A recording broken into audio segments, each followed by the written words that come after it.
Most linguists today agree that Afro-Asiatic languages started somewhere in Africa, especially with the diversity spread throughout Africa in their multitude. And the diversity is not just small. The Chadic and Omotic, for example, have little words in common with each other, though they come from Africa. But this isn't the full extent of this mystery, because the Semitic branch is also descended from Africa. And part of that Semitic branch brings out languages that are known to be biblical in nature, like Hebrew or Arabic or any biblical language you can think of, Amharic, Coptic. Now, this would be a simple mystery had there not been a third, which is North African and Southern Europe. Southern European languages, or islands of Southern Europe that are off the coast of Africa and Europe, also show signs of Afro-Asiaticness. But how did they get there? How did they get all over this area? How did they get throughout these areas?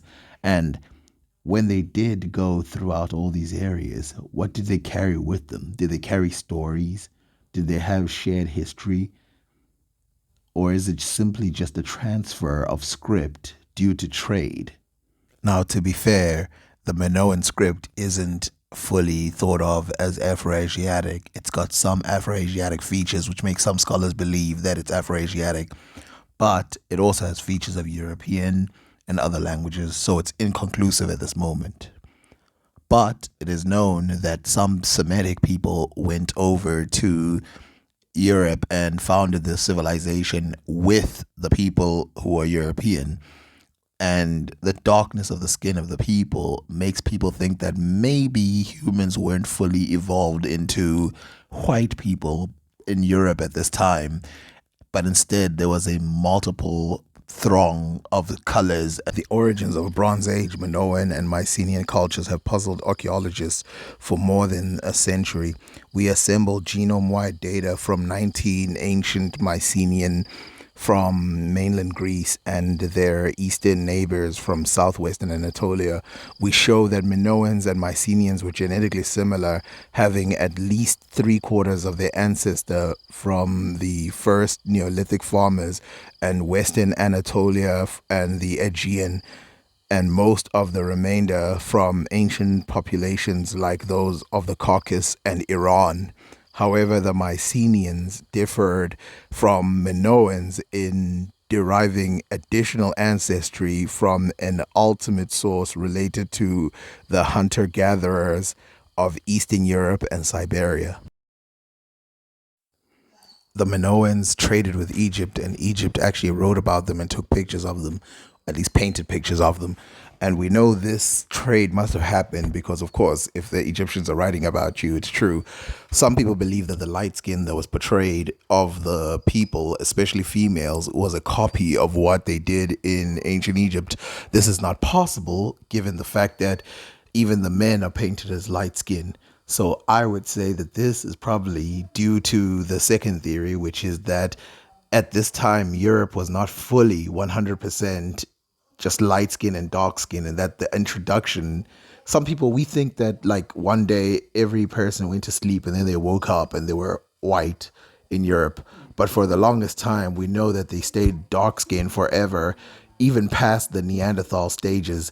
And so we estimate that it must have been in the last 10,000 years that the skin color of the Europeans changed. Obviously, there's all the alleles and all these other things, and there's other types of DNA that could show transformation of earlier or later. What we do know, though, is that Chedaman, who was discovered a couple years back, and his DNA was sequenced, and it turns out that he must have been a dark-skinned person. They also did his skull and everything, and they found out that, he must have had some African features left over. And this hunter-gatherer, this is what people looked like in Western Europe and Britain 10,000 years ago, not what we would have expected.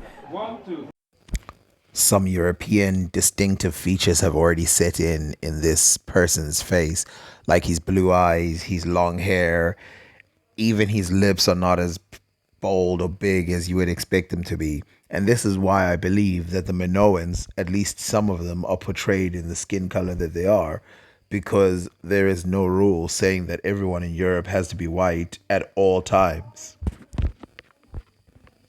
Actually did it in Human Origins at the Natural History Museum in London, and I'm holding here this wonderful reconstructed head of Cheddar Man, and I've been studying the skeleton of Cheddar Man for some 40 years or so, and now with DNA technology we've got the whole genome of Cheddar Man, and here we've got a scientific reconstruction of what he looked like. We've got his hair form, his skin, his blue eyes, and that dark skin colour, that combination really striking and getting.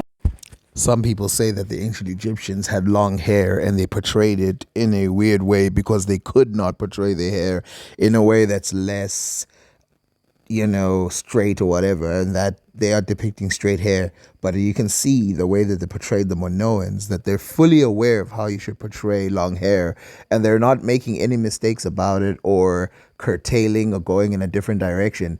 It's just straightforward. This is what these people's hair look like, and they have really not seen their art. In fact, the Minoans are thought to have started their art campaigns because of what they saw in ancient Egypt. But of course, we don't have to rely solely on these images, because the people of Crete, of Knossos in Crete, displayed pictures of Egyptians themselves. If we look at these ones, you can see that these are clear African features and they differentiate themselves from the Cretians. And the Cretians depict them as jet black, even though these people are known to have come from Egypt. Some people want to pivot and say they're Nubians because the skin color is so different. But clearly the Minoans saw themselves as highly different in skin color than the Egyptians. And obviously, if you look at the hair, it's like a small afro. And if you look at the nose and stuff, they're not the same, even though they're very close, because it's a long distance, a long shot of it, camera angle or angle.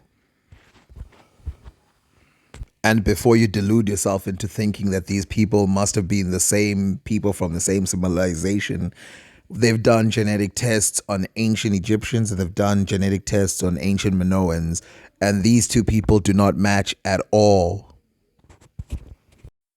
And I don't mean they don't match as in they're not sub-Saharan African. Even with the data that they give right now for what the Africans would have been, the Egyptians would have been, their DNA does not match the Minoan DNA. The Minoan DNA has a high influence of European DNA, which is absent in Egypt. And they have more of a Caucasus DNA, whereas the Egyptians have more of a Southern Arabian DNA from that era, and matches that seem to derive from East Africa over and over again. So it's clear to show that though these people are painted with the same skin color in some and not others, it must be two different populations that coincidentally have the same skin color for some. Something that you never see in Egypt is the men portrayed with white skin.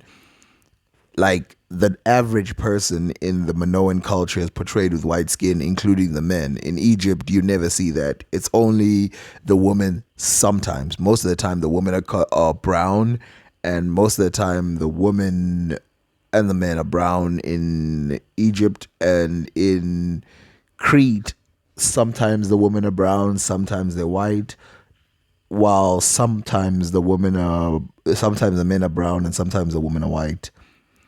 And again, to me, I don't just dismiss things and go, that's not their real skin color. I think it's just a transition phase, and we were seeing the last of dark-skinned Europeans. And remember this, the Minoans stole their poses of their art from the ancient Egyptians. So instead of copying 100%, and even when they portray the ancient Egyptians, they don't show them to be the same skin color as them. In fact, they show them to be darker. You can tell that there's a somewhat a consistency within my videos, that people who are not Egyptian, people who are foreign to Egypt, they always sub-Saharan Africanize the Egyptians by pulling back their head, by giving them frizzy hair, and by doing stuff like that, always showing them more African than the Egyptians show themselves. Even though the Egyptians show themselves as pretty African. For the people who don't know, the Europeans have long been removed from being part of the ancient Egyptian civilization genetically, in terms of influencing it genetically. But the question still lies between East Africans and Levantians. But the Levantines, if we consider what we've seen so far, so the DNA that they uncovered from North Africa that I've seen on my channel, look back, you'll find it. It was from 16,000 years ago. Europe, that is known to have light skin, 10,000 years ago, we have Cheddar Man. Cheddar Man is not light skin. In fact, he has sub-Saharan African features. So it follows that the people of North Africa, even if they were from the Levant, would have also had dark skin. It follows that at this time in the 16,000 BC range, which is way longer than when Cheddar Man was alive. This is Europe, and they have people who still look like that. So imagine areas that had recent East African migration from like 2,000 or 3,000 years before that time. This means that those people were dark skinned. To me, this is conclusive evidence that the dark skin of North Africa, the dark skin of the Levant would have been consistent. And this is why sometimes when we look at Sumerian art, they portray themselves as a little darker than you would expect, but then they sometimes portray themselves as a little lighter, probably because the same lightening of skin color was happening. But of course, it doesn't get as light as Europe. So take Mota, which is thought to have originated in East Africa and then spread to the Levant. Take E1B1B and E1B1A that also spread to the Levant, and then mix that with archaeological evidence that points to an East African origin of trade within that area. Combine that with the Afro-Asiatic language that is thought to have originated in Africa 14,000 years ago, and boom, you have it, an African origin of the Levantians. And of course, there must have been some kind of change that happened, and it must have been as dramatic as it happened in Europe, because the change is there. We see it today. The people do not look the same. Middle Easterners do not look like sub-Saharan Africans. Europeans don't look like sub-Saharan Africans. And sub-Saharan Africans don't look like whatever. By the way, I'm using the word sub-Saharan Africa as to not confuse you. I mean Africans.